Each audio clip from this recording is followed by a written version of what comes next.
8e Jeux de la francophonie se déroulent du 21 au 30 juillet 2017. À cette occasion, le Comité international des Jeux de la francophonie, CIJF, et le Comité national des Jeux de la francophonie, CNJF, ont validé un plan opérationnel de la billetterie. Il se veut simple, moderne et sécurisé pour l'ensemble des sites de compétition. Un système d'accréditation a été également mis en place, un outil de travail pour gérer les personnes présentes aux compétitions et concours afin de faciliter leur déplacement en toute sécurité. Bonsoir mesdames et messieurs, bonsoir chers jeunes, bienvenue à ce numéro de Cap Abidjan 2017.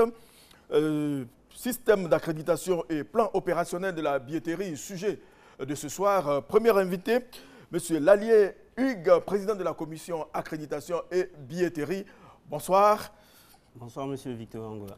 Je vous propose de suivre la rubrique Akwaba. Vous êtes en Côte d'Ivoire avec Issa Yeo.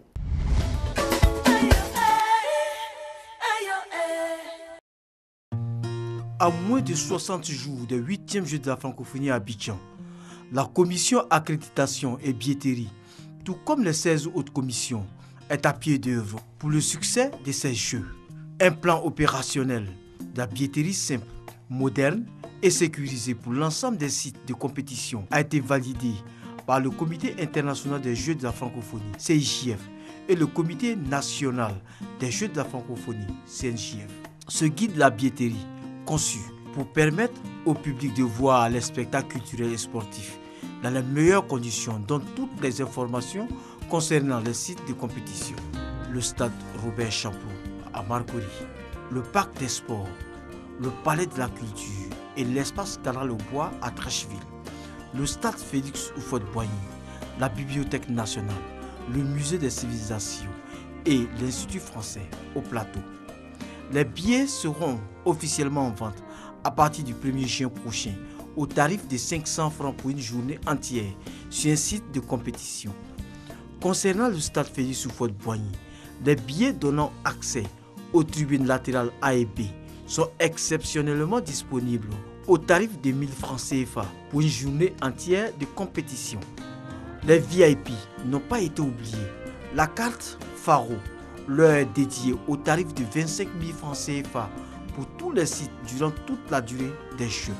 Des accréditations sont également prévues pour les journalistes, les officiels, les compétiteurs et leur staff et les membres du Comité national des Jeux de la francophonie, CNJF. Retour sur notre plateau. Que faut-il entendre par accréditation, M. Lallier Hugues? Merci M. Angoua. Par accréditation, il faut entendre d'abord l'identification d'une catégorie de personnes, ensuite l'identification de certains privilèges auxquels ces personnes auraient droit, et après l'impression de documents qu'on appelle carte d'accréditation, qui permet aux agents des forces de l'ordre, pendant les contrôles, de savoir qui est en face de moi et quels sont les privilèges auxquels il a droit. Voilà. La carte d'accréditation s'adresse à qui précisément? La carte d'accréditation, par opposition à la billetterie, s'adresse à des personnes, à des acteurs, des personnes dont la présence à ces jeux rend les jeux possibles. Je parle des compétiteurs, de leurs accompagnants, des officiels, de la presse, je parle des jurys, des officiels. Donc c'est cette catégorie de personnes qui sont invitées pour venir prendre part aux jeux et rendre les jeux vivants à côté du public pour qui on parle plutôt de billetterie. Voilà, on parlera de billetterie tout à l'heure avec votre vice-président. Alors, quelles sont les différentes catégories d'accréditation dans le cadre des 8e Jeux? On a les grandes catégories, on pourrait citer les officiels, on pourrait citer les délégations, on pourrait citer l'organisation, on pourrait aussi citer la presse, les bénévoles. Voilà, c'est les grandes catégories de personnes qui seront accréditées pendant les Jeux. Alors pourquoi cette différence? C'est différent simplement parce que vous, M. Angoua, serez sur un site, mais vous n'aurez pas besoin d'être sur le banc de touche. Donc, votre carte d'accréditation vous permettra d'avoir accès à un lieu qui cadre avec votre fonction. Okay? C'est différent, par exemple, du footballeur qui lui pourra avoir accès au banc de touche, au terrain. L'arbitre aussi. Vous voyez, donc le bénévole qui vient et qui est affecté aux entrées ne pourra pas être dans les tribunes. Voilà, donc voici en fait l'esprit de l'accréditation. Alors, comment s'établit la carte d'accréditation? Ok, c'est assez simple. Déjà, il faut aller sur le site du CIJF, s'inscrire et le CIJF analyse votre demande, ok, et la valide. Une fois que le CIJF, qui est le comité international, qui est le propriétaire des jeux, valide votre accréditation, le CIJF nous transmet l'information et nous nous mettons avec nos partenaires techniques à l'impression, à l'édition et l'impression de votre carte d'accréditation qui vous sera remise à l'approche des jeux. Je rappelle que le CIJF transmet les informations au comité national sur place, le CNGF. Oui. Voilà. Alors, quel est le délai imparti pour l'établissement de la carte d'accréditation? Le délai, il est assez court. Il est assez court en lui-même, mais après, il y a un certain nombre de contrôles qui se fait en amont, qui ne nous permet pas ici de dire vous aurez la carte en 2-3 jours. Sinon, l'impression de la carte d'accréditation se fait assez simplement. Mais comme je vous disais tantôt, c'est le CIJF qui reçoit l'information, qui traite l'information et qui croise les informations avec les services de sécurité. Il y a tout un processus qui est mis en place qui fait qu'il nous est, à notre niveau, difficile de dire, vous l'aurez. En clair, c'est le CIJF qui valide les accréditations. C'est le CIJF seul qui valide les accréditations. Nous, au niveau du CNJF, au niveau de la commission accréditation, sommes mandatés pour imprimer. Nous sommes le bras séculier du CIJF dans le domaine de l'accréditation. Alors, quels sont plutôt les sites de distribution des cartes d'accréditation? Parce que n'oubliez pas que certains viennent de l'extérieur, de l'étranger, je veux dire. Comment ils font? Ok, une fois que les cartes sont imprimées, nous avons 4 sites de distribution des cartes d'accréditation que nous appelons des centres d'accréditation. Le premier site, c'est le village des Jeux à l'INJS. Pourquoi c'est le premier site, le centre principal? Parce que l'INJS va recevoir tous les participants, je dirais. C'est là-bas le village des Jeux. Voilà, c'est là-bas le village des Jeux. C'est le premier endroit où vont débarquer les sportifs et puis les... Bien sûr, et c'est des milliers de personnes. Donc nous avons le plus gros centre d'accréditation au village des Jeux. Après, nous avons un centre d'accréditation au Palais de la Culture qui sera le centre des médias pour les hommes de la presse, okay, pour recevoir le cas d'accréditation, mais il y a aussi des cas d'omission, d'erreur, tout ça, qui seront traités dans ces centres d'accréditation. Okay. Le troisième point, c'est à l'Hôtel Ivoire, qui va recevoir tous les invités de marque, les VIP. Donc, on aura un centre d'accréditation là-bas pour leur permettre aussi de recevoir le cas d'accréditation, mais aussi les réimprimer en cas d'erreur ou de perte, ainsi de suite. Et le dernier point, c'est au bureau des commissions, qui est à Trècheville, à l'entrée de Biafra, en venant sur Nana Yamoussoukro. Donc, nous avons nos bureaux là. Ça sera pour, ce centre d'accréditation sera pour les organisateurs, généralement. Mais après, nous aurons la possibilité d'imprimer, de distribuer des cartes. On va essayer d'être le plus flexible possible. Mais voici, en fait, comment sont organisés les 4 centres d'accréditation. Comment identifier les cartes d'accréditation en fonction des catégories? Tout à l'heure, vous avez cité plusieurs catégories. Comment est-ce qu'on peut distinguer les cartes d'accréditation? Il y a d'abord les couleurs. Oui. Il y a d'abord les couleurs. Il permettait que je n'entre pas dans le détail ici. Bien sûr. Après, les couleurs permettent de façon visuelle de savoir qui est qui et qui a droit à quoi. Après, au-delà des couleurs, de ce qui est visuel, vous avez tout un dispositif sécuritaire, tous des codes et autres qui sont faits avec notre partenaire technique, okay, qui, en la matière, est assez outillé et assez connu dans la sous-région. Alors, chaque catégorie de carte d'accréditation a-t-elle une zone d'accès précise? Je sais que tout à l'heure, vous étiez en train de parler un peu des bénévoles. Il faut que vous donniez des détails. Le VIP, sa carte d'accréditation lui donne droit à quoi? Où est-ce qu'il peut avoir accès à la tribune officielle et ailleurs, ainsi de suite? Ok. Donc, quand on parle de carte d'accréditation, je vous ai dit tantôt, on parle de privilèges. Donc, il y aura des autobus qui seront affrétés au jeu. Il y aura aussi des véhicules personnels pour certains dignitaires. Il y aura des centres de restauration. Il y aura effectivement des places dédiées sur les différents sites. Donc pour tous ces privilèges-là, l'information sera contenue dans la carte d'accréditation. Pour tous ces privilèges. Donc je prends par exemple vous, M. Angoua, vous venez assister au jeu, mais vous ne venez pas pour vous distraire, vous venez pour travailler. Okay? Donc pour travailler, au niveau du stade Houphouët-Boigny, il y a un espace qui est dédié à la presse. Et votre badge vous permet à la police, quand elle vous voit, de savoir, sans vous connaître forcément, parce qu'on va recevoir des journalistes d'Europe, d'un peu partout, qui ne sont pas forcément connus par nos forces de l'ordre. Donc, à la vue de leur carte, on sait que c'est des personnes qui vont au centre des médias et pour faire un travail en tant que journaliste. Okay? Après ça, on aura aussi du matériel électronique pour scanner tous ces badges-là et confirmer que ces personnes-là ont droit à tel privilège. Alors, que faire si je perds ma carte d'accréditation? Ok. Si vous perdez votre carte d'accréditation, le principe il est très simple. Vous repartez vers les 4 centres d'accréditation que nous avons identifiés. Premièrement, au village des Jeux, si vous êtes un athlète.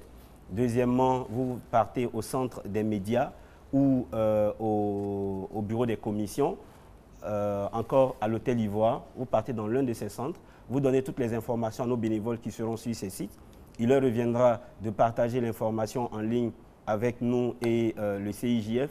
Et une fois qu'on est sûr que effectivement vous êtes accrédité et que vous avez éventuellement perdu votre carte, vous remplissez un bordereau, on vous réimprime votre carte d'accréditation. Merci, M. Lallié Hugues. Je rappelle que vous êtes le président de la commission accréditation et billetterie. Et justement, pour la billetterie, nous allons recevoir M. Kwaku Dapa Marcelin, qui est votre vice-président. Mais en attendant, sachez que le guide de la billetterie a été conçu pour vous permettre de profiter de l'événement dans les meilleures conditions. Il vous donne toutes les informations relatives à la billetterie pour l'ensemble des sites de compétition que sont le stade Félix Houphouët-Boigny, la Bibliothèque nationale, le musée d'Abidjan et l'Institut français au Plateau, le parc des sports, le palais de la culture et l'espace canal au bois à Trècheville et le stade Robert Champroux à Marcory.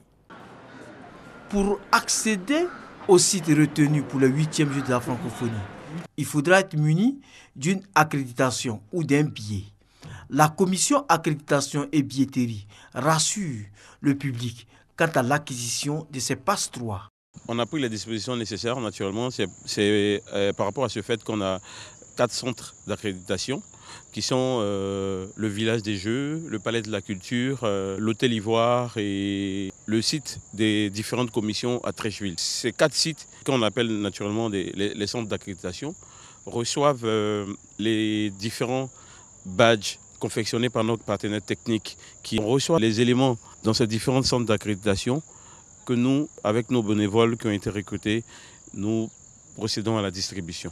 Le public et les bénéficiaires des accréditations ou billets sont appelés à se signaler pour éviter tout débordement de dernière minute. Je dirais à toutes les personnes désireuses de participer aux Jeux de s'inscrire sur la plateforme de la francophonie et chercher à se mettre à jour pour permettre à la commission accréditation, par exemple, de faire efficacement son travail via les validations et des fichiers que le CIGF va nous apporter. Les 8e Jeux de la francophonie à Abidjan, au mois de juillet prochain, vont mobiliser 4000 compétiteurs et personnels d'encadrement, 500 représentants de fédérations internationales et personnes techniques, 700 journalistes, 500 officiels et juges culturels et 3000 bénévoles. Nous recevons maintenant M. Kwaku Dapa Marcelin, il est le vice-président de la commission accréditation et billetterie. Bonsoir. Bonsoir, monsieur. Quelle est la différence entre le billet et la carte d'accréditation? La différence est toute simple. Le billet est destiné à toutes les personnes qui vont payer un droit d'accès pour aller assister au 8e jeu de la francophonie. Et contrairement à la carte d'accréditation, le billet va s'adresser au grand public. Où puis-je trouver des renseignements sur l'achat des billets? Déjà sur le site des Jeux, www.abidjan2017.ci, également à la permanence des Jeux à Trècheville, comme l'a indiqué tout à l'heure M. Lallié, à Trècheville sur l'avenue Nana Yamousso, au niveau de la permanence des 8e Jeux de la francophonie, et également sur l'ensemble des points de vente que sont les sites de compétition, les mairies, le district d'Abidjan et d'autres sites qu'on pourra citer tout au long de l'émission. Les billets ont-ils été mis en vente et combien coûtent-ils? Les billets n'ont pas encore été officiellement mis en vente. Ce sera le cas très rapidement. Je peux déjà m'avancer sur une date qui est celle du 1er juin 2017. Et les tarifs ont été étudiés de manière à garantir pour les Jeux de la francophonie un engouement total parce que c'est toute la Côte d'Ivoire qui reçoit. Donc, je suis ravi ici d'informer l'ensemble des Ivoiriens que le tarif a été étudié et qu'il est de 500 francs par site de compétition et le billet est valable pour toute la journée. C'est-à-dire, quand vous arrivez au stade Houphouët-Boigny, vous payez un accès de 500 francs et pendant toute la journée, vous avez la possibilité d'assister à toutes les compétitions qui s'y déroulent. Ensuite, il n'y a pas que il n'y a pas que celui-là, il n'y a pas que le billet de 500 francs, effectivement. Il y a également pour le stade Félix Houphouët-Boigny, pour les tribunes latérales A et B, un tarif de 1000 francs qui est principalement à destination d'un certain public. Et puis, il y a la carte Faro, qui est la carte qui permet justement de simplifier les jeux à tous les VIP ou toutes les personnes qui souhaiteraient pouvoir disposer d'une carte qui leur permet d'aller à leur guise sur l'ensemble des sites de compétition et assister à la compétition de leur choix. Donc la carte Faro, elle coûte 25 000 francs CFA. Donc je résume, nous avons le billet de 500 francs CFA qui est valable pour toute une journée sur un site de compétition, des billets de 1000 francs CFA qui sont spécialement édités pour les tribunes latérales A et B du stade Félix Houphouët-Boigny et le billet, bon du moins la carte Faro, qui est aussi un billet, il faut le dire, qui est à destination d'un certain public et qui est de 25 000 francs et qui est valable pour tous les sites de compétition pendant toute la durée des Jeux. On va s'appesantir un peu sur cette carte.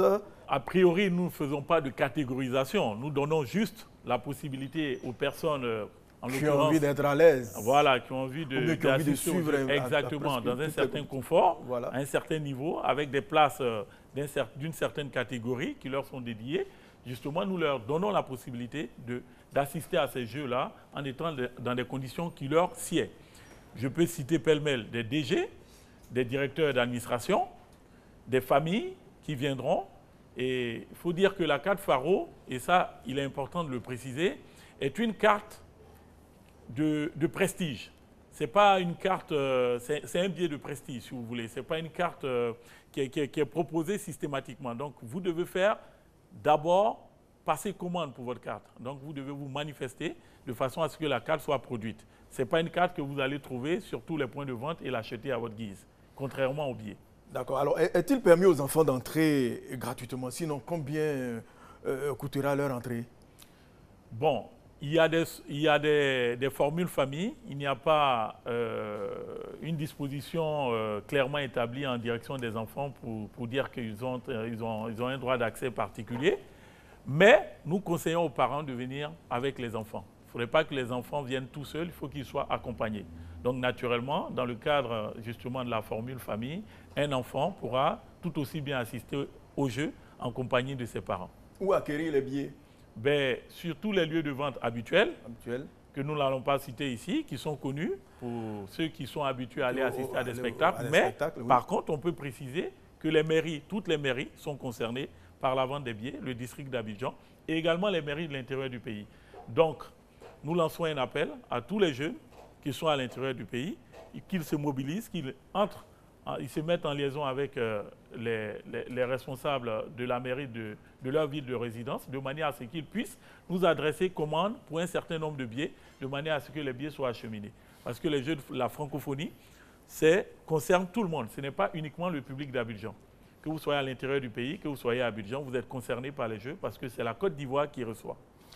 Puis-je acheter un billet étant à l'extérieur du pays? Dans quelle devise les billets seront-ils chargés si je fais l'achat depuis l'extérieur du pays, bien sûr?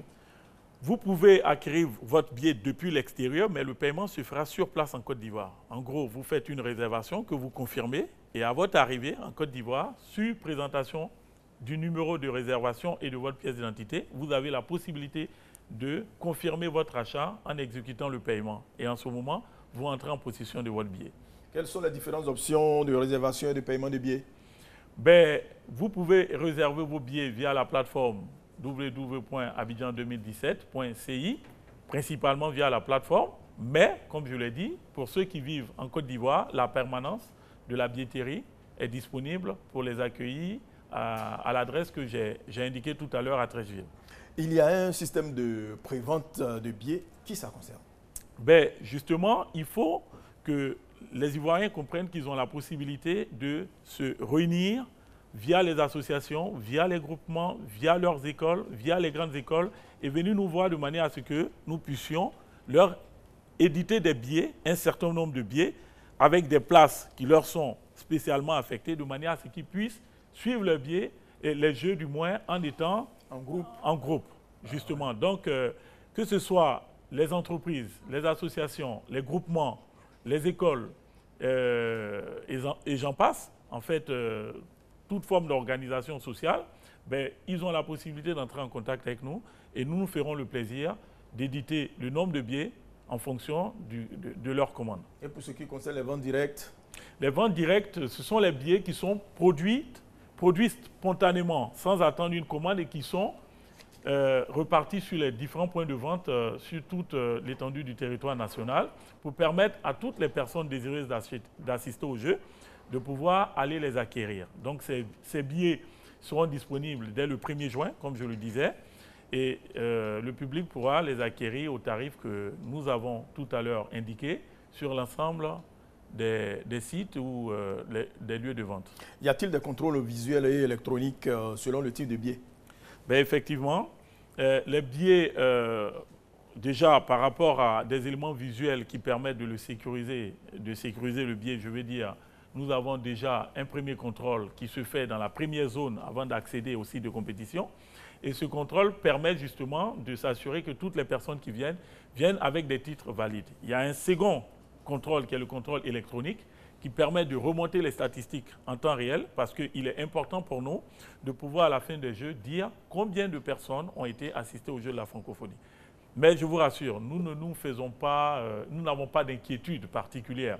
Nous savons que les Ivoiriens sont motivés, sont mobilisés parce que c'est l'occasion unique pour nous, jeunes Ivoiriens, de démontrer que la Kouaba n'est pas usurpée. Nous savons accueillir et savoir accueillir, c'est aller en masse sur tous les sites de compétition, soutenir les différents acteurs de manière à ce que le monde retienne que la Côte d'Ivoire a été, en tout cas dans le cadre des Jeux de la francophonie, a été un moment fort, important. Alors, il y a des achats de billets en ligne. Puis-je imprimer mon billet à la maison? Non, malheureusement. Vous ne pourrez pas imprimer votre billet à la maison. Je l'ai dit tout à l'heure. Vous confirmez votre réservation par le paiement effectif et vous récupérez votre billet au moment justement de l'effectivité du paiement. Et pour terminer, la place du district et des mairies dans le dispositif, en dehors du fait que les mairies puissent accepter des billets pour les jeunes, quel est leur rôle? Ben, ils ont un rôle très important et c'est justement l'occasion pour nous d'interpeller, que ce soit les entreprises, les mairies et d'une manière générale, toutes les structures privées en Côte d'Ivoire et publiques. C'est le moment ici de leur lancer un appel, de leur demander de s'engager par un geste citoyen, d'entrer en contact avec nous, de façon à ce que nous puissions ensemble réfléchir à des mécanismes qui leur permettent d'acquérir un certain nombre de billets qui seront redistribués au public. Parce que c'est aussi ça les Jeux de la francophonie. C'est un moment de solidarité, c'est un moment de partage. Donc nous demandons à toutes les entreprises, aux mairies, à toutes les structures privées et publiques qui peuvent le faire, de se mobiliser de façon à ce qu'ensemble, nous puissions, ils puissent nous aider à pouvoir offrir des billets au grand public de façon à ce que nous puissions garantir ensemble l'engouement autour des Jeux. Merci, M. Kwaku Dampah. Je vous en prie. Nous sommes à la fin de ce rendez-vous. Nous nous retrouverons dans 15 jours pour un autre numéro de Cap Abidjan 2017.